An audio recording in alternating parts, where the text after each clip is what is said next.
Hello and welcome to the channel. If you're new here, I do weekly uploads on some of the most horrendous and mysterious cases around the world. So if you're a true crime fan like I am, please make sure to hit that subscribe button and let's get right into it. It was February 13th, 2017 when Libby and her best friend Abby had a sleepover at Libby's house. The girls didn't have school the following day, so like most teenagers do, they stayed up late having fun, hanging out, and just doing what girls do. When they woke up the following morning, Libby's dad Derek made them some pancakes, so while the girls were eating, they were also trying to figure out what they wanted to do that day. They ended up deciding that they wanted to go to a teenage hangout spot that was close to them, which happened to be Monon High Bridge. I've got the bridge on the screen for those of you that don't know what it is, like me prior to this case, but after looking at it, as a mama, I would be terrified to let my kids go here. When they decided that is what they wanted to do, they asked Libby's grandma Becky if they were allowed, and Becky said as long as they figured out transportation there and back, she didn't mind. So the girls got Libby's sister Kelsey to agree to drop them off, and Libby's dad Derek would pick them up. He told them to be expecting a phone call around 3 or 3:30 to be picked up, but no time was set in stone. The girls just knew that when they got the call, they were to start heading to the entrance of the trail. Kelsey dropped them off around 1:40 p.m. at an entrance of the trail that is across from Mears Farm. The two girls then started up the trail, and after a little bit, they reached the Monon Bridge, where Libby uploaded a Snapchat of just the bridge at approximately 2:05 p.m. And then around 2:07 p.m., Libby uploaded a picture to Snapchat of Abby walking on the bridge. With both of these snaps being posted to Libby's story, the pictures were viewable by anyone that was friends with her on Snapchat, and let's be honest, you guys, young teenagers probably aren't very careful with who they add on social media, as scary as that is. Sometime after these photos, Libby starts recording on her phone. Sheriff Lesenby says it seems that the girls initially took pictures and recordings just for fun, but later become uncomfortable and recorded them as a precaution. Later in the recording, you hear Libby ask if the creepy man was still behind them, and Abby says yes. In my opinion, she probably was recording him while she asked that question on purpose, especially if they felt uncomfortable in that situation. Shortly after Libby asked that question, you hear the girls in the recording saying they didn't know which way to go, and the creepy guy that they was talking about said, That recording that you guys just heard was actually 45 seconds long, but only the part I played was released to the public. Phone records show that Derek called Libby's phone at 3:11 p.m. to tell them he was on his way and to start heading back to the entrance of the trail. Except no one answered his call. And then at 3:14 p.m., Derek arrives to the parking area and he doesn't see the girls, so he tries to call Libby's phone again, and yet again, he got no answer. Derek knew that it was unlike Libby to not answer his calls or texts, especially when she was expecting him to come and pick her up.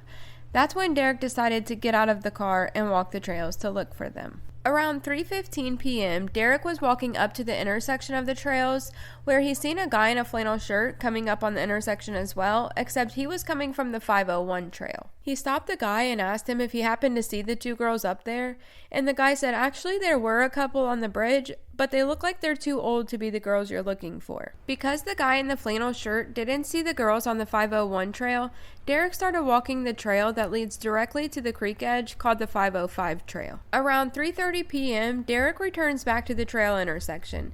He then goes to the trail that leads to the Freedom Bridge and all the way back to where he started without once seeing the girls. Panic sets in and Derek calls his mother Becky to tell her that he isn't able to get a hold of the girls and he cannot find them anywhere on the trail. That is when Becky and Libby's Aunt Tara started calling back to back, but they still couldn't get her to answer. So at this point, Becky and Tara have been calling the girls for 30 minutes straight, but still getting no response. And this is when they decide they're going to drive up to the trail to help Derek look for the girls. Becky called to let her husband Mike know the situation at hand, and in that moment, Mike decided the hell with work, I'm going to look for my granddaughter, and so did Libby's sister Kelsey. Once all of the family members arrived at the trail, they came up with a game plan and started searching immediately. The family searched long and hard, calling Libby's phone back to back just to see if they could hear it ringing in the woods, but they had zero luck. This is when they decide to report the girls missing. At 5:20 p.m. on February 13th, 2017, the call to the police is made and the girls are officially reported missing. Becky was trying to call Abby's mom, Anna, over and over again to let her know the situation at hand, but she couldn't get a response. After driving to her house, she got wind that Anna was at work, and that's why she wasn't answering. After she learned this, Becky started making her way to Anna's work to let her know the situation at hand, but as she was driving, Anna calls her back, so Becky just fills her in, and the two decide to meet at the police station to file a formal report. Then, shortly after the 5:20 phone call, the police arrived on scene and started searching for the girls. There were also some family members that asked on social media for volunteers to join in on this search, and many people came forward to help. At 6:00 p.m., the massive search began. They had the fire department, family, volunteers, and multiple police departments looking everywhere for the girls. They were using drones, heat detectors, and even diving in the waters to look for them, but they still couldn't find them anywhere. Authorities shut down the search around midnight until the following morning due to the safety of the volunteers, but of course there were a few that stuck around to help the family keep searching. After searching high and low all night long and then all morning the next day, on February 14th, 2017, volunteers found the girls on private property just off of the Deer Creek shore. At 2:00 p.m. on that day, a press conference was held stating that it was a crime scene and they expected foul play due to the way the bodies were laying. It's going to be short and sweet. We don't have that much at this point in time. Basically what we've got, we have found two bodies.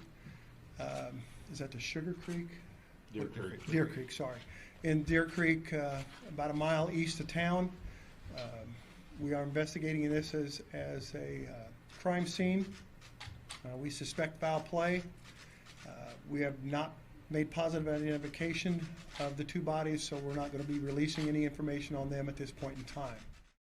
Police had released the first sketch of a potential suspect on July 17th, 2017, but ended up releasing another on April 22nd, 2019. They said with new information on the case that they have reason to believe that the second sketch is more accurate, but they would still use the first sketch as backup because they thought it might be a mix of both sketches. This case kind of sat in limbo for a while, but authorities said it wasn't even close to going cold because they were still getting leads. They just had to keep piecing the puzzle together little by little. Luckily, they did find Libby's phone with their bodies and were able to extract some key evidence off of it. The key evidence being the audio recording that I played for you guys earlier, and also the pictures that Libby uploaded to Snapchat. In this case, there were several people that were looked into and interviewed, but nothing ever came out of it.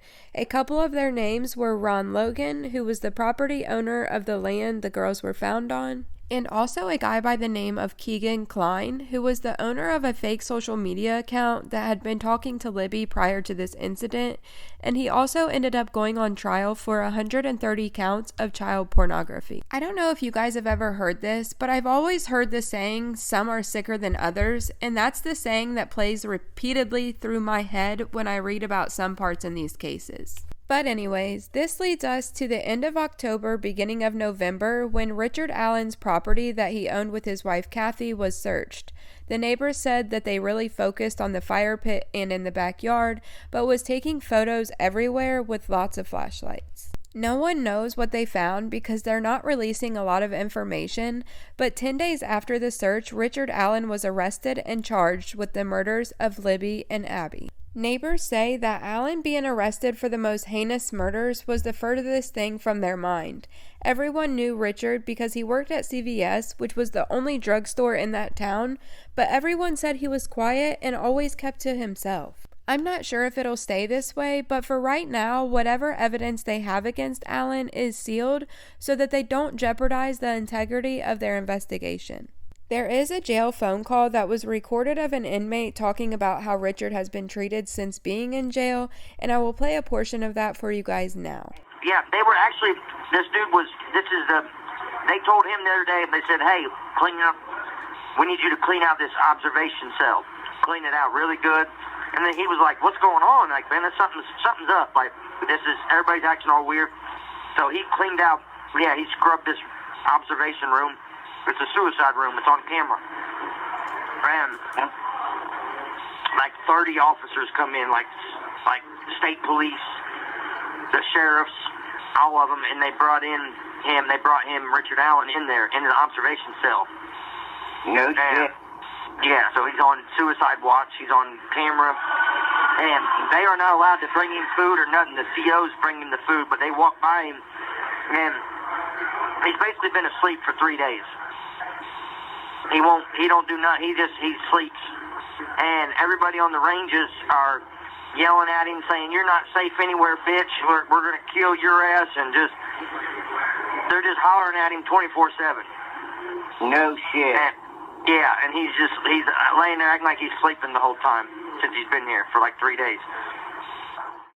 They had a court proceeding on November 22nd, 2022, so that the judge could consider whether or not to publicly release the court documents on the murders, but the prosecutors for the first time said that they don't think Richard was acting alone, and they do not want to jeopardize the investigation by leaking the documents to the public. This is still an ongoing case, so I will try to keep you guys updated while it all unfolds. I really wish they would just show the evidence they have against him and how they ended up with him as a suspect, but I guess we will learn soon enough if the courts decide it's okay. And with that, we have reached the end of the video though, you guys, so as always, I appreciate you for sticking around until the end. If you like this video and like true crime, please make sure to hit that subscribe button. And one more thing, I know it says I do weekly uploads and this one is 2 weeks late, but I've had 2 sick kiddos, so please don't be too upset. Okay, love you, bye!